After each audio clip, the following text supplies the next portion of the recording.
In a snowstorm in 2010, a young soldier named Mike Prysner, speaking without notes, became a legend with a spontaneous speech which identified the gulf between the real America and the America of the military media industrial complex. Every word he said echoes louder than ever today. Susan Brothers, thanks everyone for being here. We're from the organization March Forward, and we're here to say to all those serving in the Army and the Marines and the Air Force and the Navy that you have the absolute right to refuse to take part in these criminal wars, and that's a right that all of you should exercise. You have no reason to go put your life on the line and kill and die for profit. We've been to Iraq, we've been to Afghanistan, and we know what these wars are really about. And we joined the military for many reasons. Because we need a college education, because we need a job, because we need health care. And then we joined the military, and they tell us that our enemies are poor people in caves in Afghanistan, or poor people in the deserts of Iraq. But we've been to those countries, and we know that our enemies are not other poor people abroad. Our enemies are the people that laid us off from our jobs, that denied us health care, that make it impossible to get an education. Our enemies are not in the poorest countries on the planet, but right here in the richest one. Now these wars, the occupations of Iraq and Afghanistan alone, are costing over $700 million every single day. This is a crime.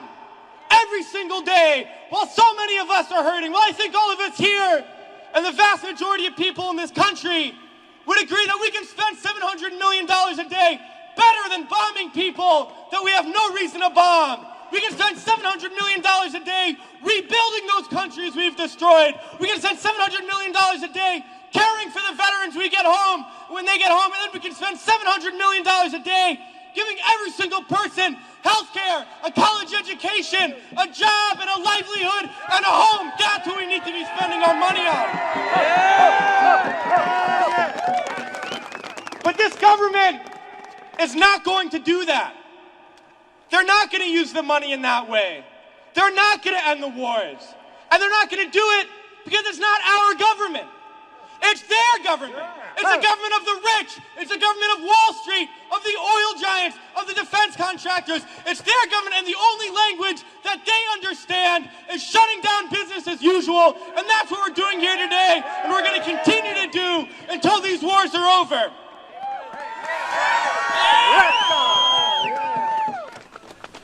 Well, it's crystal clear now that these wars are going to continue and expand and go into other countries. That is the trend. That is what we know, that there is perpetual war, and it's only going to stop if the people stand up and stop it. And that's what we're going to do, sisters and brothers. And a lot of people ask me, what do we do? Because we all know things are bad. We all see the atrocities on TV. We read about it. We experience it. People always ask, what do I do? Because we always want to know what to do. Do we vote? Do we support a politician? Do we join an organization? What do we do? Well, I'll tell you what we do. It's simple. We fight. We fight and we fight and we fight, and we shut down our workplaces. We shut down our schools. We shut down the streets. We shut down business as usual, and we fight until we force the people in there to do what the people out here want, because that's how we're going to get around, and we're going to fight until there's not one more bomb drop, not one more bullet fired, not one more soldier coming home in a wheelchair, not one more family slaughtered, not one more day of U.S. imperialism. So let's fight to make that happen. We can do it today, and then the days ahead, we have to fight to end these wars and create a better world, sisters and brothers. So join us in that fight. Thanks.